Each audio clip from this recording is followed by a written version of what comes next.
Guys, welcome back to another video. This is a reaction to another Vox video, and this one is why South Africa is still so segregated.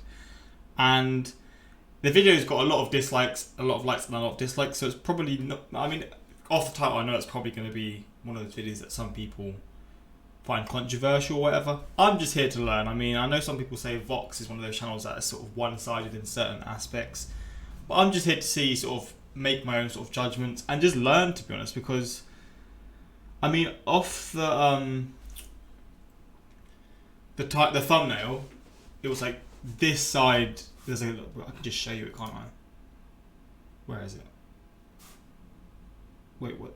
Here, 83% white, 92% black, and then you look, and how crazy this is. You've got like neighborhoods that look very nice, and then you've got like the slums literally next to it, and I've never ever seen anything like this before. I feel like maybe in a video previously a few months back I saw like in Nigeria, in the capital of Nigeria, I forget what the capital's called, I don't know how, I forgot.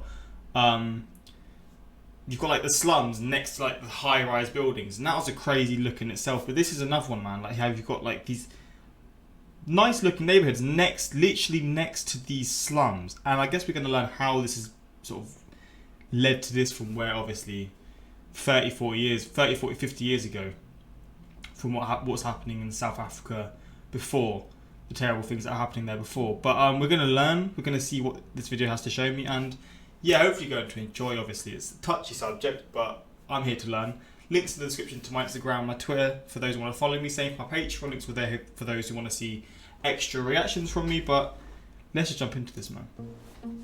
This strip in Cape Town, South Africa, divides the beachside community of Strand from the township of Nomzamo. That's actually crazy. I can't get over this. Is it like a wall all the way along as well? Bro, that is crazy, man. They're only a few meters apart, but the people on each side live very different lives. Strand has backyards and driveways.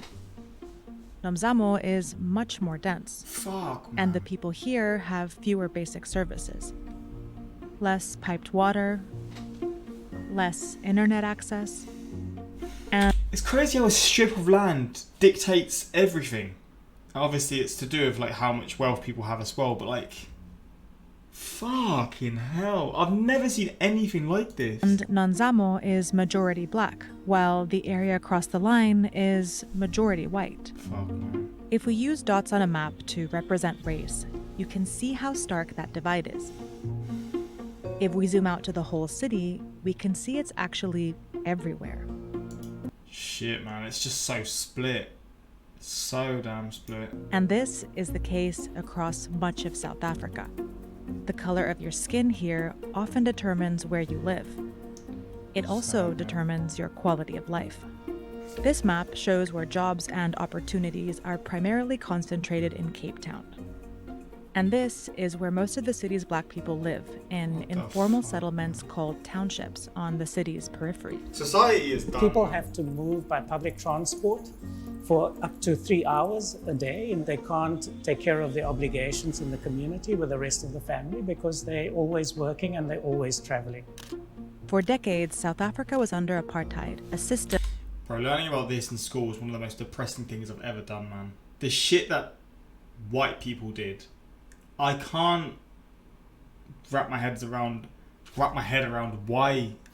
I still to this day will never understand why this sort of stuff happens, and as the majority of people watching this will feel, as hopefully everyone will feel, how this stuff even happens, how people can think they're better than someone because of the skin colour, which leads them to be able to like do other things that they can't do or don't allow them to do. And I'm just like here like, how is that how can that be a thought process?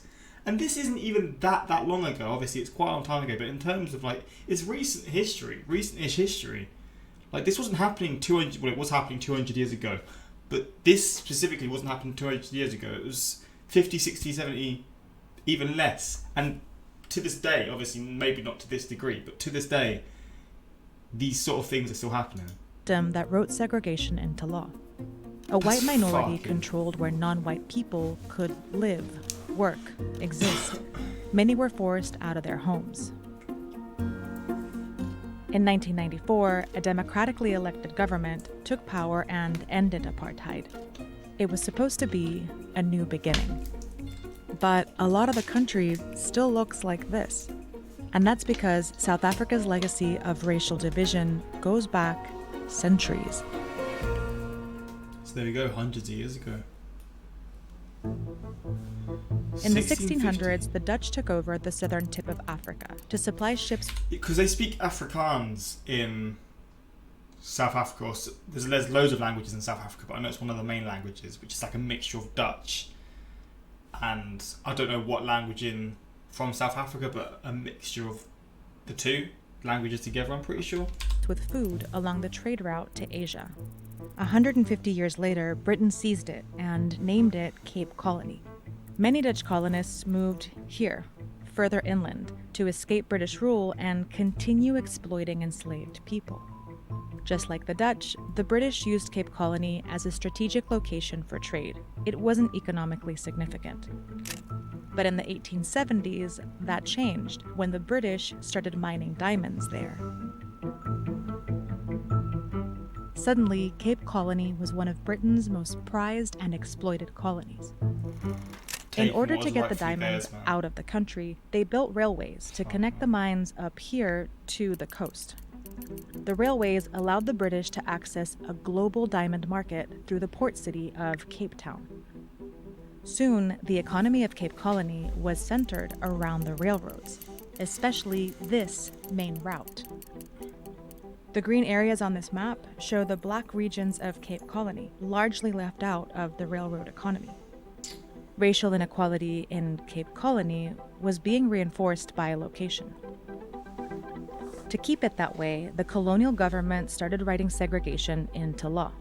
The Native Lands Act of 1913 pushed black people into these areas, only 8% of South Africa's land, and restricted them from owning land everywhere else. I can't believe, but it just pisses me off, man. I don't know how they were able to get away with this stuff and how other countries weren't getting themselves involved to try and stop this from happening. Like, it is absolutely beyond me, man. It just makes me so fucking angry.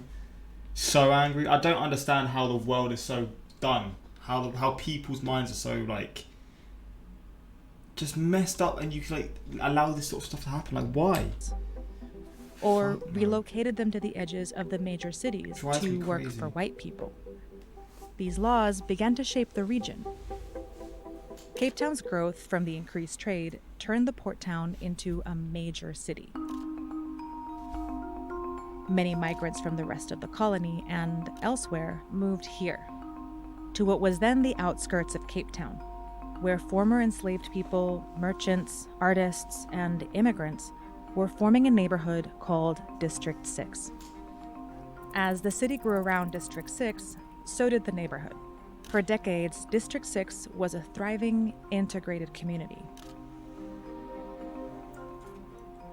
We were a very cosmopolitan, you could say, family almost, because there were people from all different nationalities, from all different walks of life. This was the statement, your child is my child. But it wouldn't last. In 1934, Britain's legal hold in what was now the Union of South Africa officially ended. The remaining white minority, the descendants of Dutch colonists, took control, and they built on the foundation the British were leaving behind. Between 1949 and 1971, the all-white government passed 148 laws solidifying apartheid.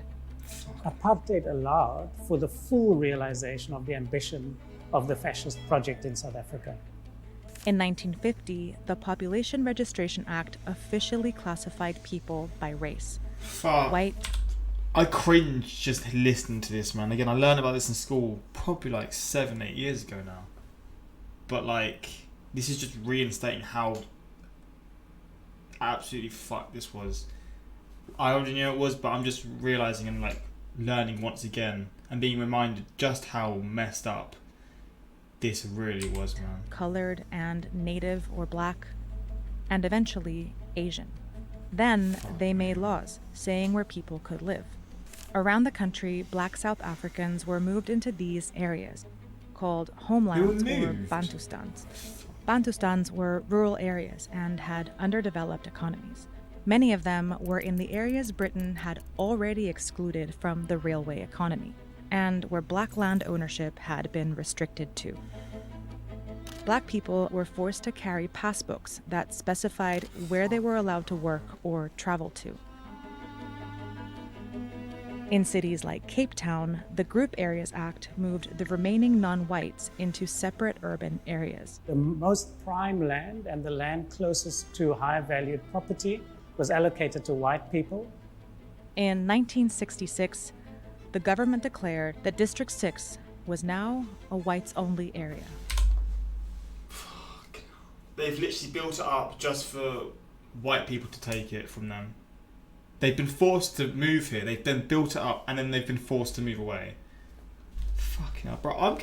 I want to get teary, man. This is making me want to just scream and rip my hair out, man.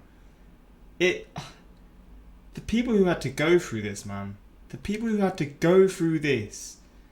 Imagine like how degrading that would feel. Imagine how degrading it would feel that you'd have to have certain bits of like certain cards to sort of show certain bits of information, or like to allow you to go to certain places.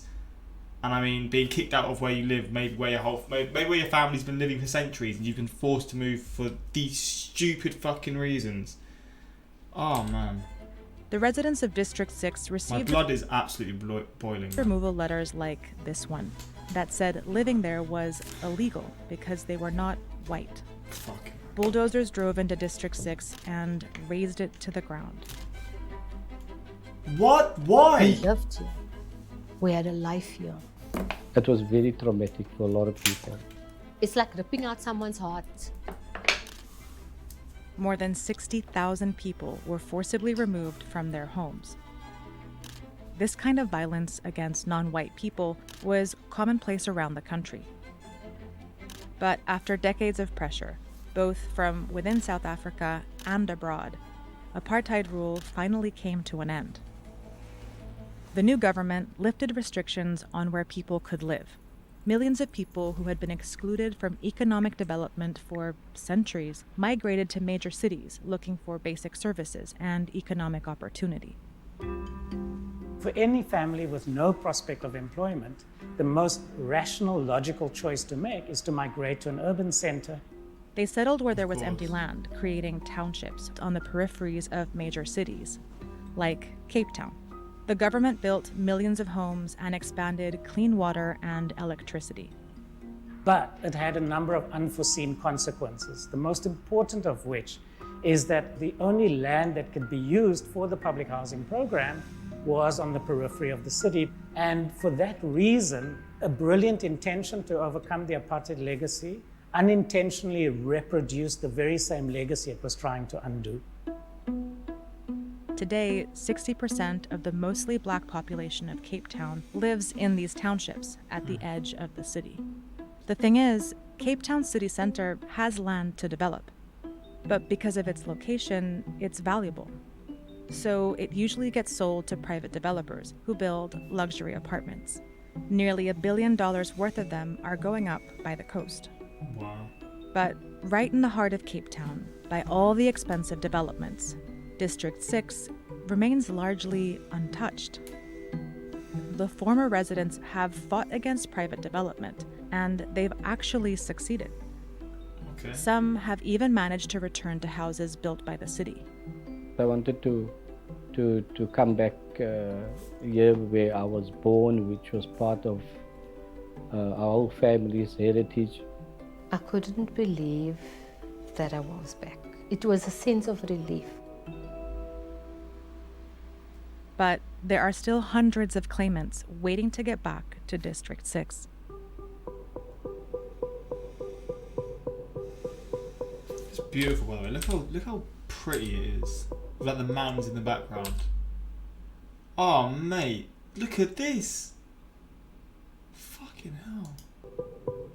That is so nice. So beautiful. We haven't done the difficult and the painful work to confront what the intergenerational consequences are of colonialism, of apartheid, The story of Cape Town and South Africa's racial segregation starts far in the past, but it's very much entangled with the present.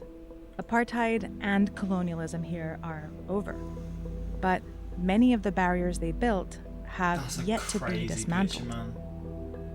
The kind of psychic scars that's left on individuals and on communities, we haven't begun the work of saying, how do we live together, right? In the face of that history. God damn, man. This is a hard watch, man. Hard video to watch.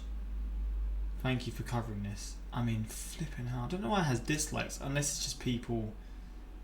I don't know, because I don't really see how this would be one-sided or anything. This is just teaching you about certain things. The black politicians that rule the country seem to have some really nice houses in gated communities, just saying. Yes, this is why education is so important. The ANC, after 30 years of rule, have not been able to do much except line their own pockets. As a South African, I can tell you that the divide between the poor and the rich is stark. It's gigantic. As a non-South African, I can confirm that I am not South African. What? Well, at least the bookstore didn't get looted. Hey, Fox. As a South African, I say our greatest failure is that we could not establish a professional functioning government. For those who think geography is just memorise countries and capital cities, this is real geography. Please keep these kinds of videos. Greetings from the Uruguayan geography teacher. Yeah, man, it's good to learn about this sort of stuff because you really understand the sort of the devastation people have caused other people in the past. And I mean, learning about it is just like a reality check. And again, I did know about this. I remember learning about this in school, but it was quite a long time ago now. And yeah, this just helped me understand a lot more that I either didn't know or I had sort of forgotten about. But man, I just want to see South Africa. How do I ethnicity percentage population? Is that the right way to put it? So by wait, what? The 2011 census figures for these categories were black South African 76%, white South African 9.1%, coloured South African 8.9%, Indian South African 2.5%. Didn't know that. Indian South Africa, that's a very high percentage of the population. And other unspecified at 0.5%. Yeah, I didn't recognise that. I didn't realise that at all. What's the link between that? Was there something? Is there like a history between South Africa and India? I'd be interested to learn about that. But yeah, I mean, hopefully you enjoyed learning through this video with me. Again, a lot of you probably knew about this, or knew about this sort of stuff anyway. But maybe you learned something new, and maybe you just sort of reinstated just how much damage this really caused. But yeah, until next time, like, subscribe, peace.